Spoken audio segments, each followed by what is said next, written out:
हरिओम। तर मित्रांनो, आज या ठिकाणी मी तुम्हाला शुद्धिक्रिया सांगणार आहे आणि ती शुद्धिक्रिया जर आपण केली तर आपली कुंडलिनी शक्ती जागृत होण्यास मदत होणार आहे। तसेच आपले जे कफ विकार असतील, श्वसनाचे विकार असतील, पचन संस्था असेल, मूळव्याध असेल, असे सर्व विकार दूर करणारी ही एक शुद्धिक्रिया आहे आणि तिचं नाव आहे कपालभाती। कपालभाती लोकांना वाटतं तो एक प्राणायाम आहे, परंतु मित्रांनो तो प्राणायाम नसून ती एक शुद्धिक्रिया आहे। तर कपालभातीमध्ये आपण सरळ पद्मासनामध्ये बसायचे। तुम्ही वज्रासनामध्ये, स्वस्तिक आसनामध्ये बसू शकता, परंतु तुमचे पोटाचे जे स्नायू आहेत ते मोकळे राहण्यासाठी तुम्ही पद्मासनात बसलेलं कधीही योग्य आणि चांगलं असतं। तर याच्यामध्ये तुम्ही सुरुवातीला संत श्वसन करायचे, त्यानंतर तुम्ही फक्त आणि फक्त रेचक करायचे, जोरात रेचक करायचं, पोटाला धक्का देऊन सर्व जो श्वास आहे तो उच्चवासाद्वारे बाहेर टाकायचा आहे। असं धक्के मारत मारत आपण जेवढी तुमची कॅपॅसिटी आहे तेवढ्या प्रमाणामध्ये तुम्ही रेचक करत राहायचं आहे। एका मिनिटामध्ये साधारणतः 120 आवृत्त्या होणं अपेक्षित आहे। तर मित्रांनो, तुम्ही याचा जर उपयोग दररोज केला, 3 आवर्तनं करणं याच्यामध्ये अपेक्षित आहे। तर एका आवर्तनामध्ये 120 आवृत्त्या जर आपण केल्या तर आपले जे सर्व विकार नष्ट होण्यास मदत होणार आहे। तशीच आपली जी कुंडलिनी शक्ती आहे ती कुंडलिनी शक्ती जागृत होण्यास नक्कीच मदत होणार आहे। चला तर आता आपण सुरुवात करूया। तर सुरुवातीला मी संत श्वसन करतोय, त्यानंतर मी डायरेक्ट मध्ये न बोलता ते 3 आपले जे आवर्तन आहेत ते करणार आहे। मधल्या कालावधीमध्ये मी संत श्वसन करणार आहे, तेही त्याच्यामध्ये आहे। तर चला सुरुवात करूया।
तर मित्रांनो, याच्यामध्ये आपण मधल्या काळामध्ये 1 मिनिट संत श्वसन करणं अपेक्षित आहे। मी याच्यामध्ये व्हिडिओ लेंथी होऊ नये म्हणून मधल्या काळामध्ये कमी कालावधीचं संत श्वसन केल्यामुळे माझे जे आवृत्त्या आहेत त्या कमी होण्यास परिणाम झालेला आहे। तर मित्रांनो, तुम्ही 1 मिनिट संत श्वसन करायचं मधल्या कालावधीमध्ये आणि आवृत्त्यांची संख्या वाढवत न्यायची आहे।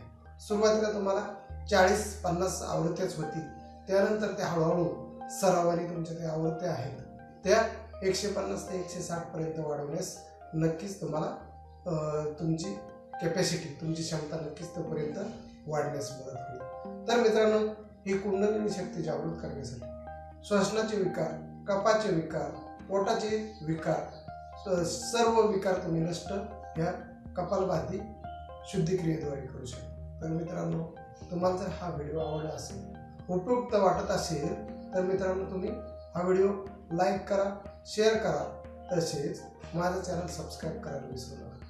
नवीन विषयासह नवीन उपायासह लवकरच येत आहे. तोपर्यंत बाय बाय, टेक केअर, नमस्कार.